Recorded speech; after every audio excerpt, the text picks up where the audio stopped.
Thank you so much, Annie. Urakoze cyane Eni. God bless you so much. Imana iguhe umugisha mwinshi. Reka dukomere amashi. Imana yaduhaye umugati ukwiriye. Let's give God a round of applause for a good sermon. Amen. Hallelujah. Ndafisa kandi gatangazo gatoyi. I have another short announcement. Nuko kuwa gatatu abamama ntituzaterana.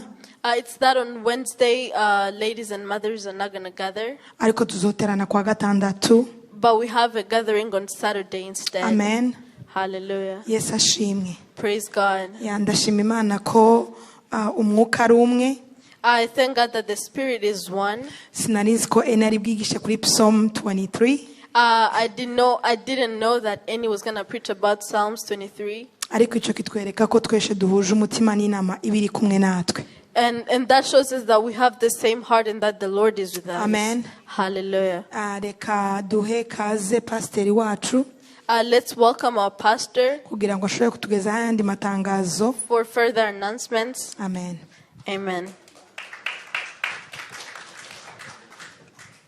Je nagiye gukina umupira nanjye ngomba gufata Sabbath none rero guhaguruka byanze. Yesterday I went to play soccer, so I need to do Sabbath too. Brice ari hariya, Brice kandi niwe Brice knows what I meant.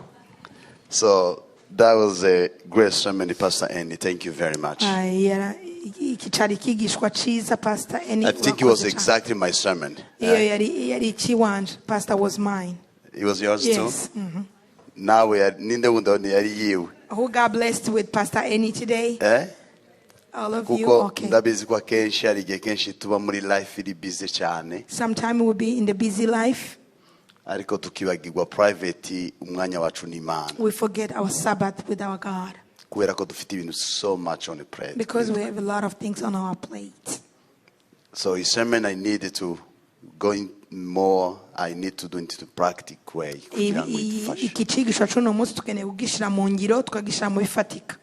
The whole technology, WhatsApp, my all social media, tukazifunga, then tukaja imbere y'Imana. WhatsApp, AG, and all that technology, and we can close up and we go in the front of God.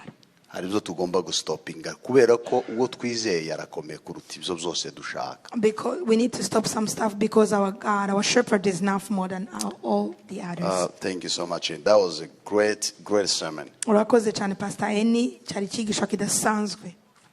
So Happy Women's Day, it's International Women's Day, right? I want to wish you the best. You are incredible women. I always see my experience for my wife that you are gifted. She can do something like 3 things me when I'm doing one thing is very hard for me. And always she keeps saying, what's going on you? She have a phone, she can cook, she can take care of the kids, she can do all the same time. For me, just one thing.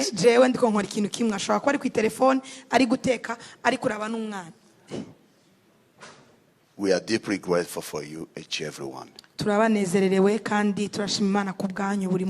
celebrate this day for which everyone. Our main task is to keep praying for each everyone. Not just to celebrate and also always to recognize the gift God has given to you.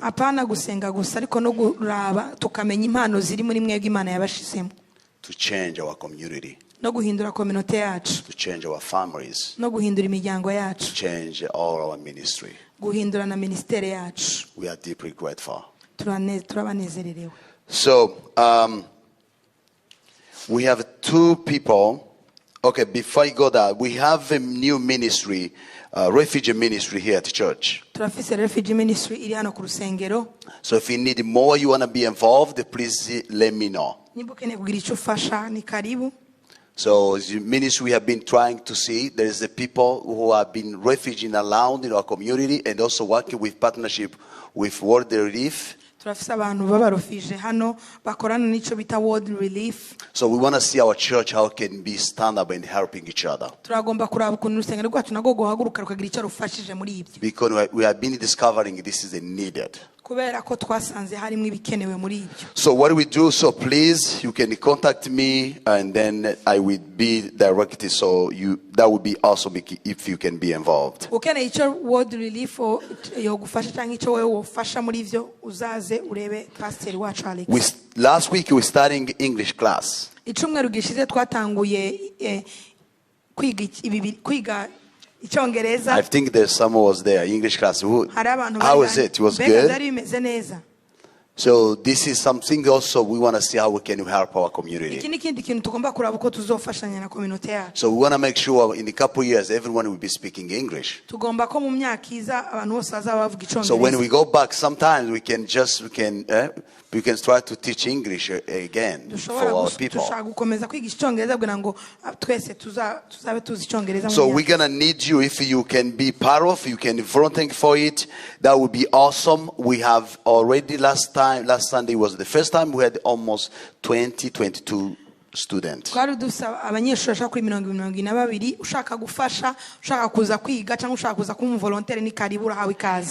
we're discovering this is needed for our church. So you may not need an English, but you need to help someone. Amen. Amen. So we ask again, Easter, we're going to need more volunteer people. If you are Easter, please let me know if you need to volunteer. We need so many people there, right, Pastor Eni? We need more people. It's the biggest event here, so we always have so many people we're going to need again. Amen. Amen. So we have 2 people we want to welcome. And they have been coming so many times here at church. And also, this week they've been saying, please, Pastor Alex, we want to be a part of the member of the church. I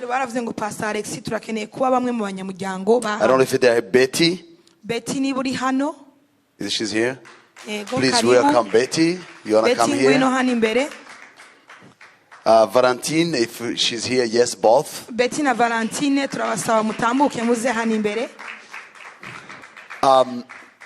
Ngo bamaze imyaka myinshi hano hafi imyaka 5 ngo bari I think Betty ni umaze imyaka 5, Valentine amaze amezi 5. 9 ngo bibashakisha urusengero rero bamaze igihe bahuye na I think na Mahoro are here. Mahoro if is here. So we always need abantu connecting. That would be amazing. Mahoro aravuga ati bamazigiye rwose ngo bashaka urusengero bashobora gusenga indirimbo bashobora kurima indirimbo zabo bashobora so ba rero imyaka 5 ndi mezi 7 Mahoro igihe kimwe arabazana amaze kubazana bageze ahangaha ngo bahita bavuga ijambo nijoro yambwiye ngo bahise ngo bakwama. Is that right? What is sinzi aravuga ati tuwageze umunsi wa mbere twaje tuvuga ngo nah. The one been here for 5 years, another one been here for 9 months, but they've been looking around and finding a church that they can fit in. When they got here for the first time, Mahoro, she's the one who referred them to come here. And then when they got here for the first time, then they say, okay, this is the place. Thank you so much. So they felt well, they felt comfy, so now they want to be one of our members. Bari basanzwe baza rwose mubabona hariya bahimbaza bakagenda ari abashitsi ariko ibyumweru bingahe bamaze igihe baza ariko kuva uyu munsi wa none tugiye kubakira nk'abamambure b'urusengero rwacu. They usually come and sit down and watch out, but right now they want to be one of our members. So icyo tugomba gukora iyo turangije kubakira, it's going to be your job to welcome them. After we receive them, to introduce each other, helping each other, pray for each other, and know each other better. Because God is called us as a community. Amen. Amen. So when we do that, please making sure, say, oh, this is family member. And also, I know sometimes if there is another person, if you feel like you want to be a part of, to be a member of the church, please always let me know. Nawe niba uri hano wifuza kuba umwe mu banyamuryango bacu uzaze unyegere tuvugane. We love people, right? Turakunda New abantu. Hope, muco wacu nugukunda. New Hope, our culture is to love others. So reka twese duhaguruke. Let us all stand up, please. Amen. Amen. Tugiye guhaguruka tubakira. We're going to stand up and welcome them. Undi tuza kurangiza dufite undi muvugabutumwa ukomeye araza kuturimbira nimugoroba ariko yansabye ngo please ngo akeneye gusa ngo kurimba karimbo kamwe ni Stella sibyo yambwiye ngo araza kurimba karimbo kamwe gusa kamashimwe w'Imana mukoreye byinshi ngo ariko nimugoroba ngo nibwaza gufata umwanya wa mashimwe. We have another person who's going to sing one song and then in the evening that's when. Reka twese turambura ibiganza. Let us all raise up our hands. Valentine na Betty Mwami. Uyu mugoroba udasanzwe, aya masaha adasanzwe, muri service Mwami waduhaye idasanzwe. Igihe bamaze baza hano basenga ariko kuba wabayoboye kugira ngo babe abamambre b'urusengero. Turifuza ko Mwami bazatubera umugisha. Turifuza ko Mwami nabo tuzababera umugisha. Atso tugera rimwe na rimwe bitagenda neza tuza twibuka ineza yawe. Waduhamagare hamwe Mwami kugira ngo tubashe kugukorera mu byiza no mu bibi byose Mwami. Reka tuzagendane dufashanye mu rugendo rwo kuja mu ijuru.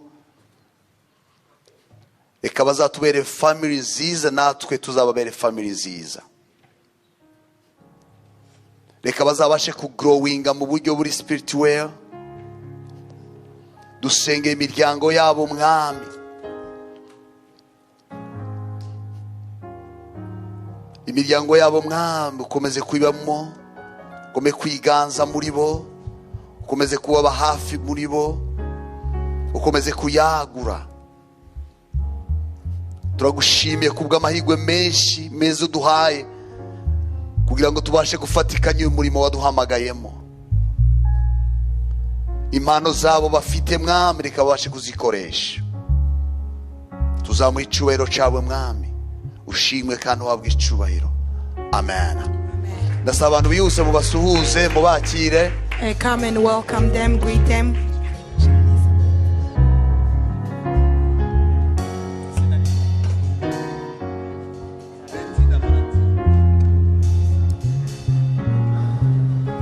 One is Betty, another one is Valentine. If you met,